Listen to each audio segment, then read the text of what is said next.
Imagine this.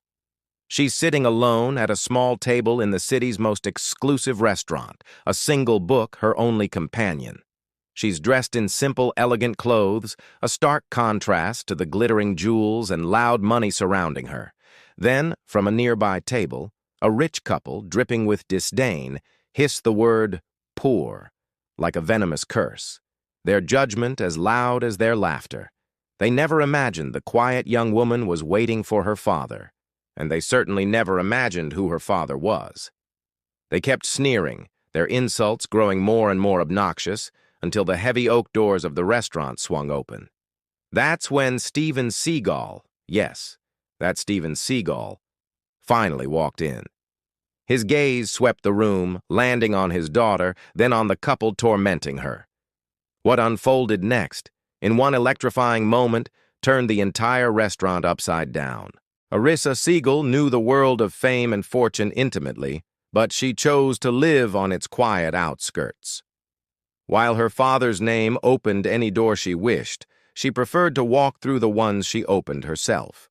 She wore thrift store sweaters not because she had to, but because she loved the stories woven into their threads. She chose a small, cozy apartment over a sprawling mansion, finding more comfort in the company of her books than in a crowd of adoring fans. This quiet authenticity was her rebellion, a silent testament to the values her father had instilled in her away from the chaos of Hollywood. That character was more valuable than currency, and inner strength was the only true power. She repeated his mantra to herself often, a whispered prayer in the quiet moments of her life. Humility isn't thinking less of yourself. It's thinking of yourself less.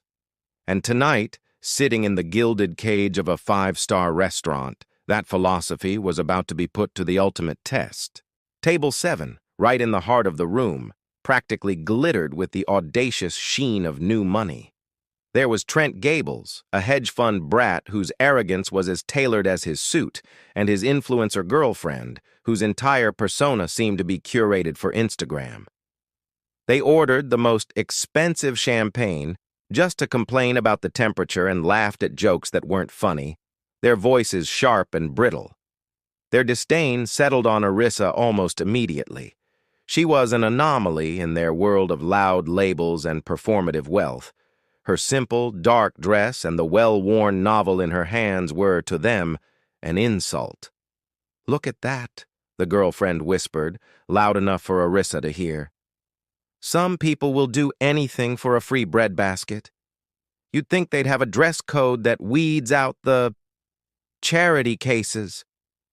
They saw her quietness as weakness and her simplicity as poverty, completely blind to the unshakable poise she possessed. Then came the tipping point, the moment their casual cruelty escalated into a public spectacle. Steven, lost in her book, had been patiently waiting for her father for nearly an hour.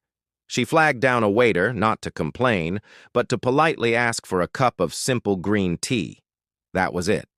That was the spark. Trent scoffed, a theatrical, ugly sound.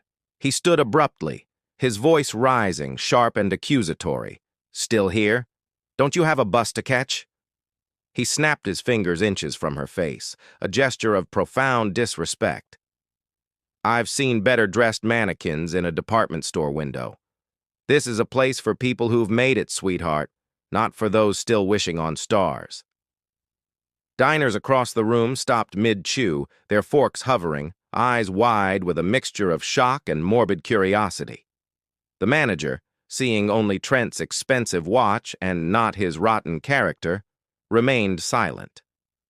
Steven felt a wave of heat crawl up her neck, a flush of public humiliation so potent it felt like a physical blow. Just as the couple's ugly performance reached its peak, the restaurant's heavy doors swung open, admitting a gust of cool night air, and with it, a presence that commanded immediate, unspoken attention.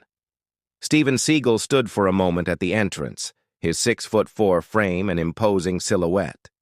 He wore a simple black blazer, his demeanor calm and observant. His eyes, sharp and intelligent, scanned the opulent room, bypassing the fawning maitre d' and landing directly on his daughter, Arissa.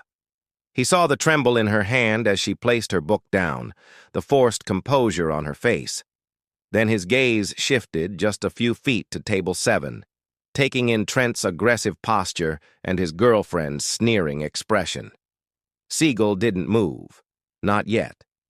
He was a master of timing, a man who understood that true strength wasn't about the first move, but the right one. He allowed the aggressors to fully expose their ugliness, his stillness a gathering storm.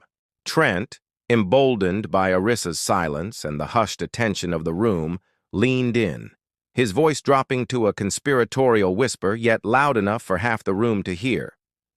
"Seriously? How did you even get a reservation? Did you tell them your sob story at the door?" The words were a deliberate, calculated blow, designed to inflict maximum damage. Arissa bit her lip, tasting the coppery tang of humiliation. That was the line. That was the moment Seagal began to move. He walked not with aggression, but with a quiet, deliberate purpose that seemed to draw all the sound from the room. He walked past the star-struck staff, past the gawking diners, his path straight and unwavering. He didn't stop at Trent's table. He didn't even glance at him. He walked directly to Arissa's side. He reached his daughter's table and gently placed a hand on her shoulder. His first words, surprisingly, were directed at her, his voice softer now, genuinely concerned. "Sorry I'm late, sweetheart. Traffic was terrible." She could only nod, a wave of relief washing over her. Then Seagal pulled out the empty chair, sat down beside her, and looked across at the stunned couple. He didn't raise his voice. He didn't need to. He simply met Trent's gaze and smiled a slow, chilling smile that didn't reach his eyes. "My daughter was saving my seat," he said, his voice a low, steady rumble. "I hope she hasn't been any trouble." The words hung in the air, each one landing with the weight of a sledgehammer. The girlfriend's jaw literally dropped, her phone clattering from her hand onto the table. Trent's face went from smug to sheet white in a single breathtaking second. A fork, which had been suspended mid-air, clattered onto a plate, the sound echoing through the suddenly hushed dining room like a gunshot. A baby's coo from a distant table was the only other sound. Arissa's pulse pounded in her ears so loudly she barely heard her father's next words. A calm request to a bewildered server for his usual pot of tea. The air in the ivory lantern had been irrevocably altered. It was no longer a restaurant, it was a courtroom, and a verdict had just been delivered in absolute silence. Trent and his girlfriend sat frozen, the focus of dozens of pairs of eyes, their own arrogance now a spotlight shining back on their spectacular humiliation. They had tried to make someone feel small, and in doing so, had become the smallest people in the room. The bill, when it eventually came, was a quiet affair. Seagal paid his and Arissa's check without a word, adding a generous tip for the flustered waiter. As for Trent's table, Seagal simply gave the manager a long, pointed look. "Whatever they're having," he said calmly, "is on them. I believe in paying for your own mistakes." He then rose, nodded once to the manager, a gesture of quiet authority. He placed a hand on his daughter's back and guided her toward the door, leaving no dramatic exit, just a calm certainty in his stride. Trent and his girlfriend attempted a stealthy escape, but it was too late. The other patrons, now fully invested, watched their every move. The whispers followed them, a low murmur of judgment. That was Steven Seagal's daughter. Trapped and exposed, they had to endure the long, silent walk of shame out of the restaurant. A public reckoning far more potent than any shouted insult. That very night, the story exploded. Before Trent and his girlfriend even made it home, cell phone videos were already circulating. Hashtags like character over currency and Seagal daughter trended nationwide. The Ivory Lantern's management, suddenly aware of the PR nightmare, issued a public apology and fired the manager who stood by and did nothing. For Arissa, the world shifted. Her quiet life was suddenly very public. But the messages that flooded her inbox weren't from gossip columns. They were from parents, from young women, from people who had also been made to feel small, thanking her for her grace under pressure. She went home, her mind reeling, her heart a whirlwind of emotions. She didn't feel vindicated or victorious, just seen. Her quiet world had exploded, and in the aftermath she saw a new path unfurling, one where her quiet voice could suddenly speak volumes. Steven Seagal, famously media-shy, couldn't escape the paparazzi. 2 days later, they caught him leaving a bookstore. When asked why he handled the situation so calmly, he simply shrugged, a characteristic gesture. "Real strength," he explained, his voice matter-of-fact, "isn't about throwing punches. It's about knowing your values and protecting your family. My daughter has more class in her little finger than those people have in their entire bank account. I didn't need to teach them a lesson. Their own behavior did that for me." His words, a quiet defense of character and family, had a ripple effect. Fans online, energized by his display of fatherly protection, flooded his social media with messages of support. It was a powerful reminder that sometimes the most resonant actions aren't scripted for a movie, but happen in a quiet restaurant, when a father simply sits down to have dinner with the daughter he is so clearly proud of. With her newfound platform, Arissa made a deliberate choice. She didn't sign a modeling contract or launch a brand. Instead, she started a blog, a simple, elegant website she called The Quiet Rebellion.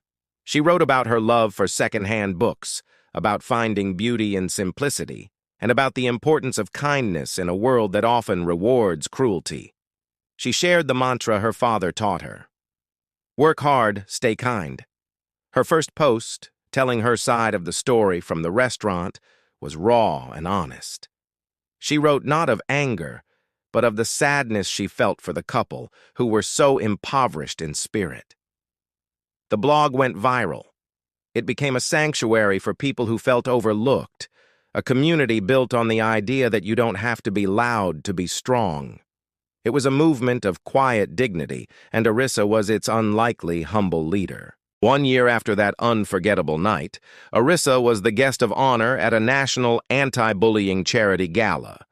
Her blog had raised thousands for the cause. And guess who showed up to present her with the award?